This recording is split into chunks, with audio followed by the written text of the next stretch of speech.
A massive car bomb exploded outside of a large federal building in downtown Oklahoma City, shattering that building, killing children, killing federal employees, military men, and civilians. April 19, 1995, 9:02 a.m. A deafening roar shatters the silence in downtown Oklahoma City. A yellow Ryder truck, parked just outside the Alfred P. Murrah Federal Building, erupts in a massive explosion. Within moments, 7,000 pounds of explosives tear through the building, sending shockwaves miles away, killing 168 people, including 19 children, and injuring over 600 others. But who was the man behind this unspeakable act? Timothy McVeigh. What drove him to such horror? Why did he choose this building? And, most chillingly, why did he target the innocent? The north face of the Murrah building disappears in an instant, crushed by a blast so powerful it feels like the ground itself is shaking. Concrete and glass rain down like shrapnel, littering the street below. Bodies are ripped apart, buried in the rubble as screams echo in the chaos. 168 lives are lost in the blink of an eye. Among the dead, 19 children, some as young as 3 months old, were in the daycare center on the second floor. This wasn't just an attack. It was a massacre, and the scars left on the city would never fade. The blast is so powerful, it registers on seismographs miles away. A 30-foot crater now marks the spot where the truck once stood. The force of the explosion flings debris for blocks, and the shockwaves ripple through the heart of the city. McVeigh didn't just bomb a building. He shattered the sense of safety that every American took for granted. The attack would be one of the most devastating acts of domestic terrorism in U.S. history. But in the chaos, McVeigh remains eerily calm. As emergency responders rush to the scene, he drives away, earplugs in place, a concealed Glock in hand. Did he see this as the culmination of his mission, or was it the start of something even darker?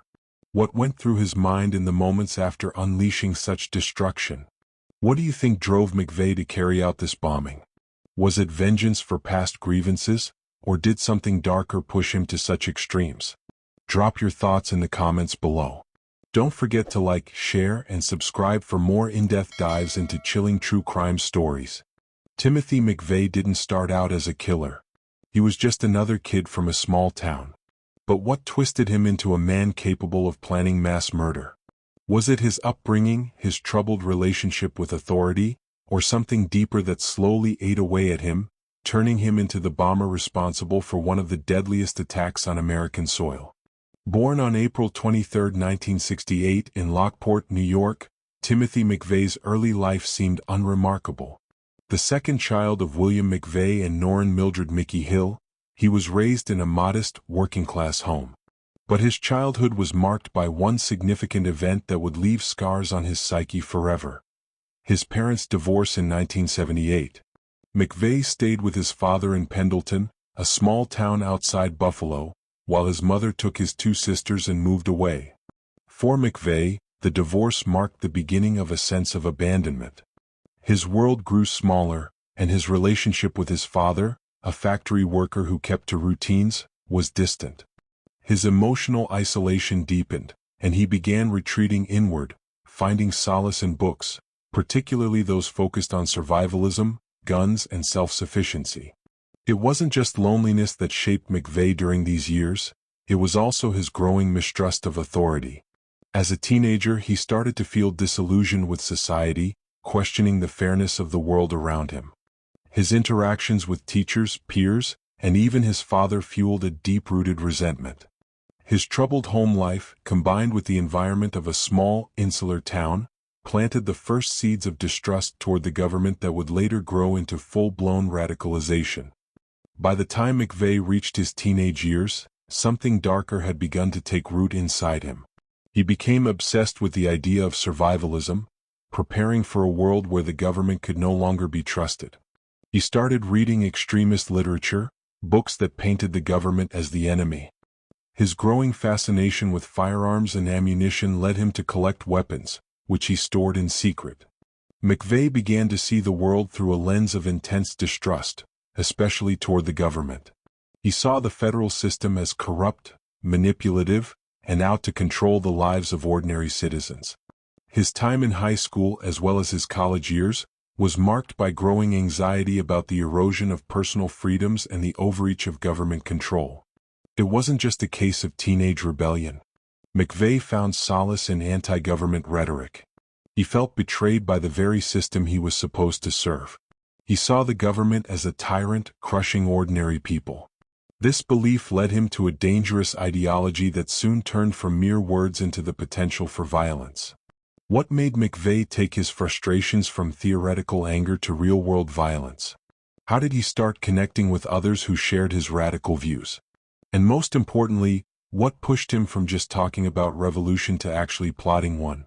Two pivotal moments in McVeigh's life ignited his desire for revenge against the government: Ruby Ridge and Waco. These events fueled a growing rage, a sense that the government was the enemy of freedom. In 1992, McVeigh watched with a cold fury as the federal government laid siege to the cabin of Randy Weaver, a man living in isolation on his property in Ruby Ridge, Idaho. The confrontation began over a weapons charge, but it escalated when U.S. Marshals attempted to arrest Weaver, leading to a violent standoff. The result? Weaver's 14-year-old son, Sammy, was shot dead, and later Weaver's wife, Vicky, was killed by a sniper's bullet while holding their infant daughter. The tragedy unfolded in real time, broadcast across the nation, with images of federal agents surrounding the cabin. McVeigh saw this as evidence of the government's tyranny. The image of a mother being gunned down in front of her children burned itself into McVeigh's mind. In his view, this was not an isolated event. It was proof that the government was willing to kill anyone who opposed it, regardless of the cost. He saw it as a declaration of war, an enemy that would stop at nothing to silence dissent. Then, in 1993, McVeigh witnessed the fiery destruction of the Branch Davidian compound in Waco, Texas. The federal government, once again, was involved in a violent confrontation, this time with a religious group led by David Koresh. The siege lasted 51 days and ended with an inferno that claimed the lives of 76 people, including men, women, and children. McVeigh was among the many who protested outside the compound, distributing flyers condemning the government's actions. To him, it wasn't just a failed negotiation, it was another example of government overreach, another example of the government brutally crushing innocent lives in the name of order. The Waco tragedy crystallized McVeigh's beliefs. In his eyes, the government had killed innocent men, women, and children, and there was no justice in that. McVeigh's growing resentment turned into a deep, burning hatred. He felt that the system that was supposed to protect citizens was the very thing oppressing them. For McVeigh, Waco was a defining moment. His mind, already steeped in distrust and anger, now saw the government as the enemy. The idea of fighting back, of exacting revenge, grew in his heart. He believed the government had committed murder, and in his mind only one response was acceptable: violence. He began to think of the government as a tyrant that needed to be overthrown. The seeds of extremism that had been planted in his childhood, nurtured by his isolation, were now in full bloom. McVeigh was no longer just an angry man. He was a man with a purpose that would soon turn into action.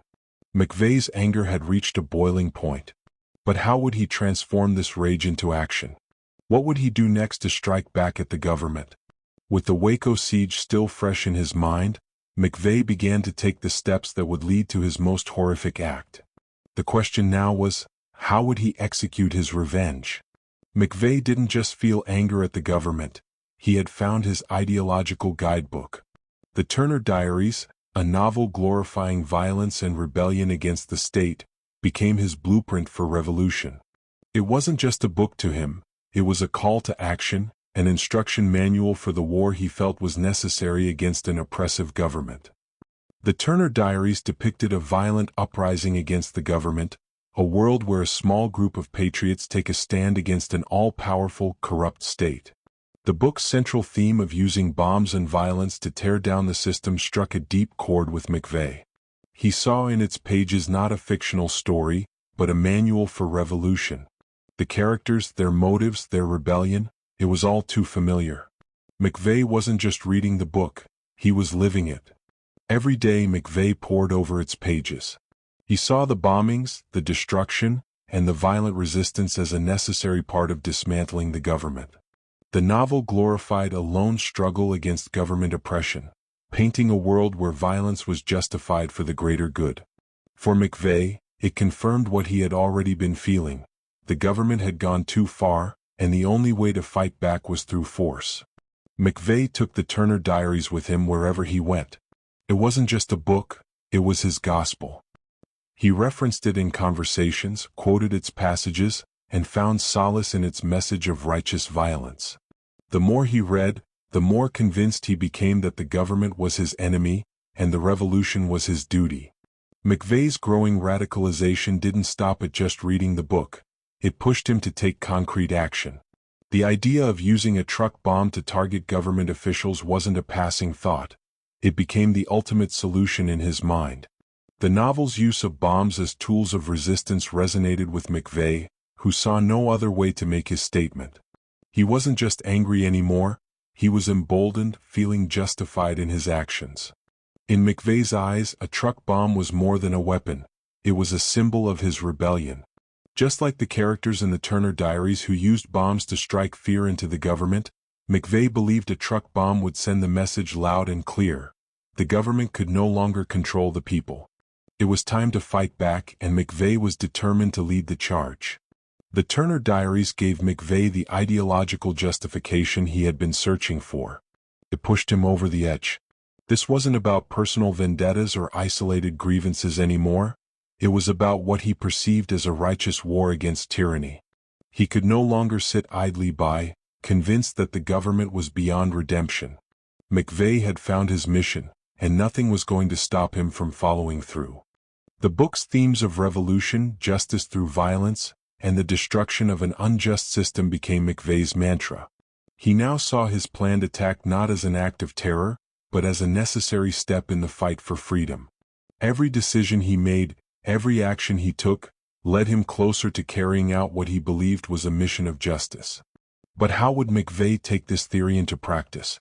How would he go from reading about revolution to carrying out the deadliest act of domestic terrorism in American history? What was the next step in his plan to carry out a deadly strike against the government, and who would be caught in the crossfire? 4 months, McVeigh and his accomplice, Terry Nichols, meticulously planned the bombing, gathering explosive materials and building the deadly device that would bring their radical ideology to life. Every detail, every move was calculated with chilling precision. This was no spur-of-the-moment act. It was the culmination of months of preparation, fueled by a mission to strike a blow against the government they both saw as the enemy. In late 1994, McVeigh and Nichols began gathering the materials that would be used to build the bomb. They started with the most crucial ingredient, ammonium nitrate, a powerful fertilizer that could be easily obtained in bulk. They purchased over 2 tons of it from farm co-ops across Kansas and Missouri, using fake names to avoid detection. Along with this, they bought nitromethane, a chemical compound used in racing fuel, and gallons of diesel fuel. The combination of these substances created a potent explosive mixture. To avoid drawing attention, McVeigh and Nichols rented storage units in Council Grove and Harrington, Kansas, where they worked in secret to assemble the bomb. The units were stocked with the ingredients of destruction: barrels of ammonium nitrate, barrels of racing fuel, and other chemicals. McVeigh was meticulous in his approach, grinding the fertilizer into finer grains for more efficient detonation. Everything was done in silence, under the radar, with each step taken carefully to avoid detection. The plan was simple yet devastating. Pack the explosives into a 20-foot Ryder truck. The bomb was designed to maximize the damage to the Murrah Federal Building, using barrels arranged in a V-shape to direct the blast toward the building. McVeigh was an expert at building explosives, having spent countless hours reading books and manuals on the subject. This was no amateur operation. This was a cold, calculated act of terrorism. By April 15, 1995, McVeigh had rented the Ryder truck from a dealer in Junction City, Kansas, using the alias Robert Kling. He paid in cash as always and drove off with the truck that would soon carry death and destruction. He packed the truck with explosives, ensuring the barrels were tightly secured. The fuses were set and timed, primed to detonate at 9:02 a.m. the next morning. Everything was in place. But there was one more thing to do. McVeigh needed to ensure his escape. He stashed a beat-up yellow Mercury Marquis a few blocks from the Murrah building. The plan was to park the truck, light the fuse and walk away, then drive to his getaway car and leave the area. McVeigh had rehearsed the entire scenario in his mind countless times, every detail ingrained in his memory. This wasn't just about the bombing, it was about sending a message to the government. As the day of the bombing approached, McVeigh was ready. The final pieces were in place. But would he succeed in carrying out his plan? Was everything as perfect as he thought? Or would something go wrong at the last minute? The moment of truth was fast approaching, and McVeigh knew that one mistake could unravel everything. 9:02 a.m. McVeigh lit the fuse. He knew what was coming. A moment of horrifying destruction, one he had planned for months. The bomb was set to detonate and there was no turning back. But did he feel any remorse? Was there even a flicker of doubt as the truck exploded and lives were violently taken? Or did he drive away from the scene with a sense of victory, knowing that his mission was complete? The moment the fuse ignited, McVeigh's world changed forever.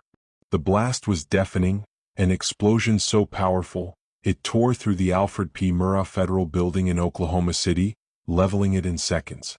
Floors crumbled like paper. Steel beams buckled. People caught off guard died instantly. The daycare on the second floor, where children were innocently playing, became a nightmare. Within moments, 168 lives were lost. In the chaos, McVeigh simply drove away, earplugs in place as the devastation unfolded behind him. The explosion left a massive crater in the street, where the Ryder truck once stood. Concrete and debris rained down for blocks, and the air was thick with smoke and dust. The building, a symbol of government power, had been reduced to rubble, leaving nothing but destruction in its wake. The sound of the blast echoed through the city, and emergency alarms screamed through the streets. Firefighters, paramedics, and first responders scrambled to pull survivors from the wreckage, but the magnitude of the loss was unfathomable. The shockwaves from the explosion were felt miles away, registering on seismographs as far as Kansas. Buildings trembled and windows shattered across the city. The Murrah building was gone, reduced to rubble. Yet McVeigh, driving away from the scene in his getaway car, seemed remarkably calm. Was he numb to the horror he had just unleashed, or did he see his actions as righteous, as an act of vengeance against a government he viewed as a tyrant? For McVeigh, this was no longer about the individuals lost in the blast, it was about sending a message to the government. As he drove away, did he feel victorious in his mission? Or was there a moment of reflection, a second of remorse that passed as quickly as the destruction he had caused? One thing was certain, McVeigh had carried out the bombing with chilling precision. The fact that he remained composed in the face of such destruction made the situation even more unsettling. McVeigh had executed his plan with cold precision. But how did he manage to escape undetected? His calm demeanor and careful preparations ensured a quick getaway, but what led to the breakthrough in the investigation that would eventually bring him to justice? The authorities were about to uncover the one detail that would unravel his carefully constructed plan. McVeigh's escape was short-lived. Just 90 minutes after the bombing, he was pulled over for a routine traffic stop. A missing license plate on his getaway car led to his capture, unraveling the carefully constructed plan he had spent months preparing. What followed was a trial that would expose not only the cold, methodical mind behind the bombing but also the twisted ideology that fueled it. April 19, 1995, was a day of destruction and chaos, but McVeigh's escape didn't last long. As he drove north on Interstate 35, a sharp-eyed state trooper named Charlie Hanger noticed something suspicious. McVeigh's yellow Mercury Marquis had no rear license plate. It was a simple oversight, but it would prove to be the fatal flaw in McVeigh's plan. Trooper Hanger initiated a routine traffic stop near Perry, Oklahoma. McVeigh, appearing calm, handed over his driver's license. However, the trooper noticed a bulge under McVeigh's jacket. A concealed Glock 9mm handgun was discovered, and McVeigh was arrested on weapons charges. Despite the arrest being for a minor violation, The authorities soon realized the man they had stopped was connected to the bombing. The investigation quickly spiraled from a simple traffic stop to a full-scale manhunt for the mastermind behind the Oklahoma City bombing. McVeigh was taken into custody, but the real unraveling was just beginning. McVeigh's trial began in 1997, and it became a media sensation. He faced 11 counts of murder and conspiracy, and the prosecution laid out the chilling details of the bombing. Prosecutors meticulously connected McVeigh to the crime, presenting evidence that showed how he had planned the attack down to the smallest detail. Witnesses and experts testified about the devastating aftermath of the bombing. Survivors who had lost loved ones and bomb experts who described the scale of destruction. It was a painful, emotional experience for all involved, but the prosecution argued that McVeigh was fully aware of the destruction his bomb would cause. On June 2, 1997, after deliberating for just 4 days, the jury found McVeigh guilty of all charges. He was sentenced to death by lethal injection. The case had captivated the nation, and now McVeigh would face the ultimate consequence for his actions. On June 11, 2001, Timothy McVeigh was executed by lethal injection at the United States Penitentiary in Terre Haute, Indiana. His final words were a handwritten quote from Invictus by William Ernest Henley: "I am the master of my fate.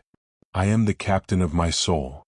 These words, defiant in the face of death, were the last he would ever speak.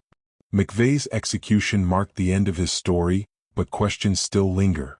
Was he truly a villain, driven by his own twisted ideology, or was he a product of a system that pushed him to radicalization? Was the government partly to blame for his beliefs, having created the very conditions that led him down the path of extremism? What do you think? Did McVeigh's final words show remorse, or was it just defiance until the end? Share your thoughts in the comments below. And don't forget to like, share, and subscribe to continue exploring infamous true crime cases like this one.